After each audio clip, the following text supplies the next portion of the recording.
Here's what's coming up on today's show. And as I tell people, if you're going to run out of money, would you rather know today or when it happens? So if you know today, then you can do something about it so you don't get to that point. Hello, this is Mark Silverman, managing member and founder of Silverman & Associates, and I'm also a certified financial planner professional. I want to welcome you to the Saving with Silverman podcast.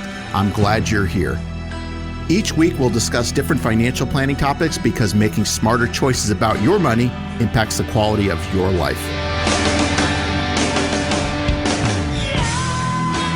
And let's talk about questions that folks don't know to ask. I mean, lots of times I say, when you have Mark Silverman and you want to find out, what kind of interest you're paying inside this portfolio or whatever, oftentimes Mark goes to the source and talks to the source of that annuity or whatever it is, because he knows the questions to ask. And a lot of us wouldn't know that. Lots of people have questions about their retirement. Most people should be asking other questions that they don't know to ask at all.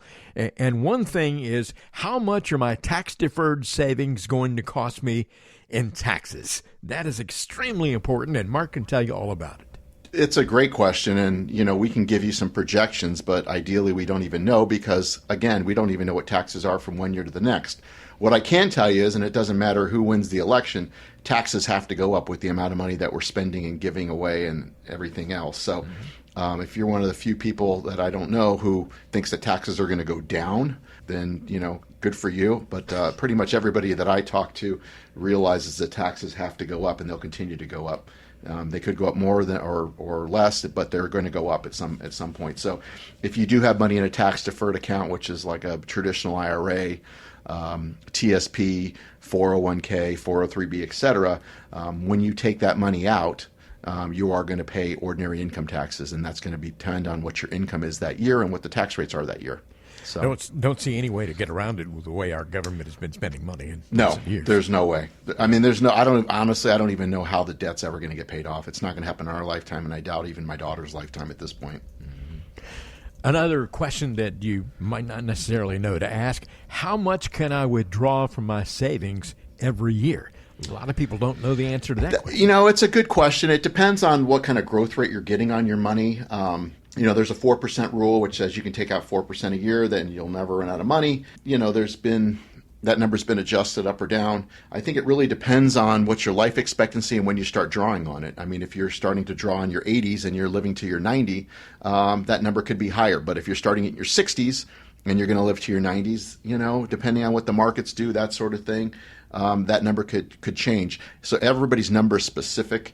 That's why we do a financial plan where we'll do actual personal projections based on your current age, when you're going to retire, if you're already retired, what's your life expectancy, and how much you're spending. And we'll run those numbers to make sure you're not spending more than you should be in fear of running out of money, because that's everybody's number one concern in doing a financial plan. Am I going to run out of money? Mm-hmm. And as I tell people, if you're going to run out of money, would you rather know today or when it happens? So if you know today, then you can do something about it so you don't get to that point. Here's another question that some folks need to spend time thinking about this and planning for it. Should you still have life insurance when you're retired? It's a great question. And, I am life insurance licensed. And I can tell you, some people need insurance, some people don't. What type of insurance you have may have changed. You may have had, some term policies early on when you were younger. That's all you could afford. And maybe now those aren't really applicable to your current situation. There are some new benefits that come with the life insurance where you can use it for long-term care and stuff like that, which is a fairly newer concept that doesn't happen with term, of course. It happens with things, life insurance, but that has some type of cash value. So a lot of times we'll replace policies and convert them to things that are more applicable to your situation now. And then we find that some people are throwing money at insurance that they don't even need any longer. So that money could be used for their retirement or put into other vehicles that'll grow that they can use later on down the road. Mark, the crazy thing is, I know a lot of people out there think that once they get to Medicare age and once they're on Medicare, that's going to take care of everything. But that is not true. What kind of medical coverage will you need over and above what Medicare provides? Well, exactly. Long-term care, those sorts of things are not covered. So you need to figure out how you're going to answer that question.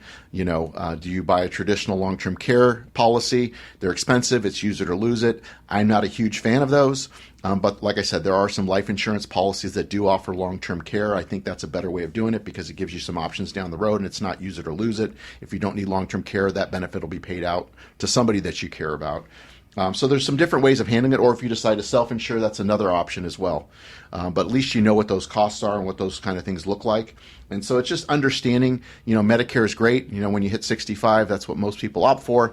But that doesn't cover everything, so you need to understand what you're going to have to come out of pocket for. Mark, I just wanted to ask you one more question in regards to these things that people don't necessarily know to ask. And you and I have talked about this so many times about how some people come in to see you and they have no idea what kind of fees they're paying inside their portfolio. And I guess the bigger question is, what are you getting for the fees that you're paying? Mark Silverman can help you figure that out. Yeah, we do a full analysis on the fees. I mean, some fees you can see, some fees you can't. Unfortunately, a lot of advisors work in a world where their fees aren't transparent, where we work in an environment where everything is transparent. If you're buying an annuity and everybody on the radio other than me is pushing those, it seems like, those are commissions. You don't know what the advisor is getting paid. And I shouldn't even say advisor, I use that term loosely. Salesperson's getting paid to sell you that annuity. They should disclose it to you if you ask them. A lot of them don't, but they know exactly what they're going to get paid on that. But you should understand that as well. We don't work in the commission world. We work in the fee world, so you know exactly what you see, what you're paying, so you can determine if you're getting value. Because nobody works for free, including us, but you can't determine if you're receiving value if you don't know what you're paying. And that's what I try to understand. And, there's a lot of complicated products, whether it be annuities, variable annuities, mutual funds, et cetera, have hidden fees. And you should know what those fees are so you can determine if you're getting the value that you're paying for those. You've been listening to the Saving with Silverman podcast. If you have any questions at all about your financial situation, please give Mark Silverman a call. Again, his number is 520-333-7601. Or go online to savingwithsilverman.com. For Mark Silverman, I'm Ron Stutz. We'll see you next time on the Saving with Silverman podcast.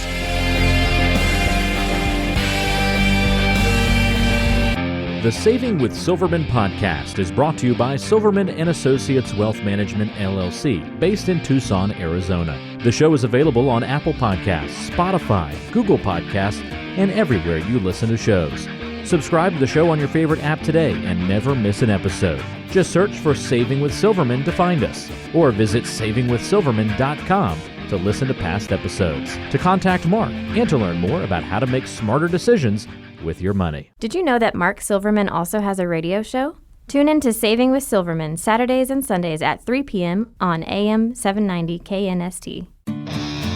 All matters discussed on this show are for informational purposes only. Opinions expressed are solely those of Silverman & Associates Wealth Management, LLC, and staff. All topics covered are believed to be from reliable sources. However, Silverman & Associates Wealth Management, LLC, makes no representation as to its accuracy or completeness. This show shall in no way be construed as a solicitation to sell securities or investment advisory services to residents of any state other than Arizona or where otherwise permitted. Topics should be discussed with your individual advisor prior to implementation. Fee-based financial planning and investment advisory services offered through Silverman & Associates Wealth Management, LLC, a registered investment advisor in the state of Arizona. Insurance products and services are offered through Silverman & Associates, an affiliated company.